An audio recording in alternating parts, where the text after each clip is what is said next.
तो पण बिबट्या होता, वाघ होता. हो इकडं वाघ पण आहे. जय वीरू की जोडी आपल्या साथ आहे. 99 नाही 100% चान्सेस आहे की इथं गाडी स्लिप होऊन आपण 100% पडणार.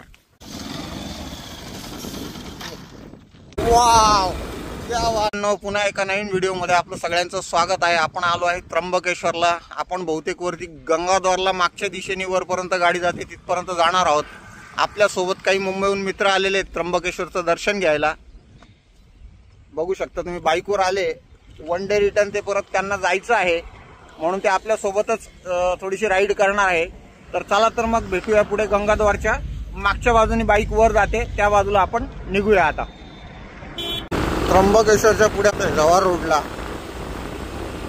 इथून मागच्या बाजूने गंगाद्वारला जायला वरपर्यंत रस्ता आहे. मी बऱ्याचदा गेलेलो आहे, 2-3 वेळेस गेलेलो आहे मी. आधी कच्चा रस्ता होता, आता बऱ्यापैकी डांबरीकरण झालेलं आहे आणि जवळपास ते गंगाद्वारच्या जवळ तो रस्ता जातो. पहिले आपण त्या स्पॉटवर जाऊ, नंतर ना जर वेळ मिळाला तर अजून इथले जवळपासचे काही स्पॉट असतील, वॉटरफॉल वगैरे. जवळ दुगारवाडीचा वॉटरफॉल आहे, जमलं तर तो कव्हर करू. आपल्यासोबत ठाण्याहून 2 मित्र पण आपल्याला जॉईन झालेत, कारण की त्यांना इथलं जास्त माहिती नाही आहे. चला तर मग भेटूया पुढे. हा गंगाद्वारच्या मागच्या दिशेने आपण आतला रस्ता घेतलेला आहे. सिंगल रोड आहे, सगळीकडे खूप छानशी अशी ग्रीनरी आहे, बघू शकता तुम्ही. हे एंट्री गेट आहे. छोटासा असा घाट सारखा रस्ता. आपल्याला तिथं जायचं मित्रांनो वर. आधी हा रस्ता कच्चा होता, एकदम एक्स्ट्रीम स्टीप, असं सळ एकदम खडी चढाई आहे. खडी चढाई जिसको बोलते ना अशी चढाई आहे, खडी एकदम सळ. आपले ठाण्याचे मित्र पण आपल्या सोबत आहे, त्यांना आपल्या नाशिकचे गंगाद्वारचे दर्शन घडवून आणूया आज. वाह वाव क्या वाह. अजून गंगाद्वारच्या निम्म्यावर झालेलो आहे. समोरचा व्ह्यू चेक.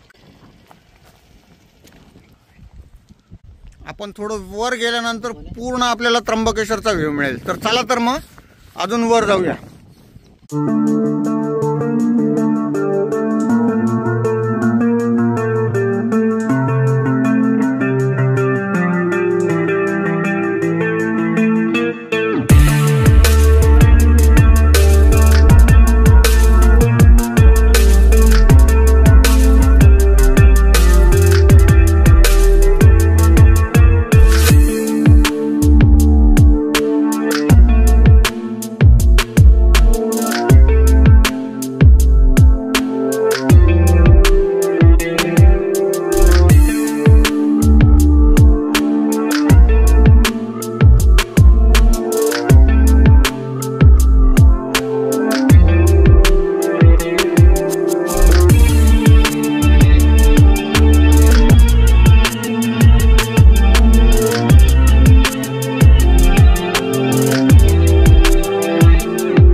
मित्रांनो आपण वरती इथं गंगाद्वारला पोहोचलेलो आहोत बाईकवर.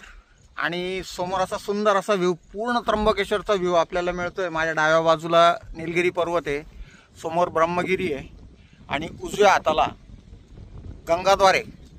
एक एक स्पॉट मी तुम्हाला झूम करून दाखव. समोरचा व्ह्यू चेक करा. आता इथे जे झूम करतोय मी, हा आहे निलगिरी पर्वत.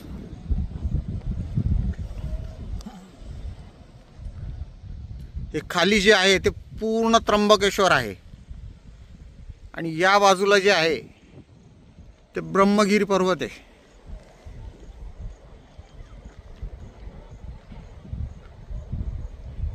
ह्या बाजूला वरतून कुठेतरी आपल्याला लोक जाताना पण दिसतील, पण ते शोधायला लागतील. एकदम बारीक रस्ता असल्यामुळे ते पटकन कॅच नाही होणार कॅमेऱ्यामध्ये. आणि या बाजूला जे आहे आपली बाईक उभी आहे त्याच्याबरोबर राईट हँड साईडला वरती गंगाद्वार आहे, जिथं गोदावरी नदीचं उगमस्थान आहे. हे ते मंदिर आहे. हे बाय, हे गोदावरी नदीचं उगमस्थान आहे. छान वाटलं. वरपर्यंत आपण बाईक घेऊन आलो आणि पूर्ण त्र्यंबकेश्वरचा व्ह्यू आपल्याला इथून बघायला मिळतोय. खूपच सुंदर आहे. पण आपली बाईक मागेच पार्क केली कारण की रस्त्याची अवस्था तुम्ही बघू शकता. इथं पूर्ण पडायचे 99 नाही 100% चान्सेस आहे की इथं गाडी स्लिप होऊन आपण 100% पडणार. त्याच्यामुळे आपण इथून लिंबू सरबत जर मिळतं का बघू. बाबांकडे मी मागच्या वेळेस आलो होतो. इथं डोली वगैरे पण ठेवलेल्या आहेत वर लोकांना जाण्यासाठी. मागच्या वेळेस आलो होतो तेव्हा बाबा होते. आता आजी आपल्यासाठी छान सरबत बनवत आहे. लिंबू सरबत बनव. 3 बनव मित्रा. फोन पे गुगल पे आहे ना, ऑनलाईन आहे ना भाऊ. मस्त छानसा असा लिंबू सरबत बनवतोय दादा आपल्यासाठी. ते घेऊ. हे आपले मित्र ठाण्याचे दिनेश. आपका क्या नाम है? जय. जय. जय वीरू की जोड़ी अपने साथ है. आणि वरती गंगाद्वार. लिंबू सरबत घेऊया आणि मग पुन्हा खाली उतरू, जमलं तर दुगारवाडीला जाऊया. तिथं बसल्यानंतर आपण लिंबू सरबत घेतलंय. दादांकडनं एकदम छान बनवलं होतं लिंबू सरबत. समोर बघू शकतात. इथंच राहतात आणि असं सुंदर अशा वातावरणात ते राहतात. त्यांना तेच विचारत होतो बिबट्या वगैरे काही त्रास आहे का इकडे. येतात का बिबटे? येतात. येतात. फक्त त्याला म्हणजे माणसानं नाही आजपर्यंत काय केलं नाही ना. पण त्याला कुत्रे सापडले का, कुत्रे कोंबड्या पळवले. अच्छा, काय म्हणता आजी? रात्री आला होता ना. काल रात्रीच्या वेळेला गेलो होता. और बापरे. तो पण बिबट्या होता, वाघ होता. हो, इकडं वाघ पण आहे. काय सांगता? जंगल पण आहे आणि रात्री लाईटच नव्हती ना इकडे. काल या दिवसापासून लाईट गेली तर अजून नाही आली. मित्रांनो, आजींनी सांगितलं बघू शकता. इकडे आला होता रात्री, वाघ आला होता असं म्हणणं आहे त्यांचं. बापरे. आणि राहिलं इथंच आहे बरं का ते. इथं जवळच बाजूला गाव आहे वरती डोंगरावर. आता आपण इथून निघूया दुगारवाडीच्या धबधब्याला. आपल्या मित्रांना पण जायचंय. तर आपण इथं आता पुढून गाड्या आपल्या तिकडे लावल्या आहे. तिथून गाडी काढू आणि निघूया. चला दादा, येऊ मग. आपल्यासोबत जे दोघं मित्र आपल्याला भेटले होते ठाण्याचे, दिनेश आणि जे ते वरती गंगाद्वारच्या दर्शनाला गेलेले आहेत. तोपर्यंत आपण दुगारवाडीच्या धबधब्यावर जाऊन त्यांना परत रस्त्यात भेटू असं आमचं ठरलं आहे. खाली त्र्यंबकच्या मंदिरात त्यांना दर्शनाला जायचं आहे. तर आपण इथून आपली बाईक काढू आणि आता सरळ दुगारवाडीच्या दिशेने जाऊ. शेत किती लांब आहे? शेतात चालले का तुम्ही? मग एवढं मोठं जड वजन घेऊन मग शेतातच ठेवलं असतं ना.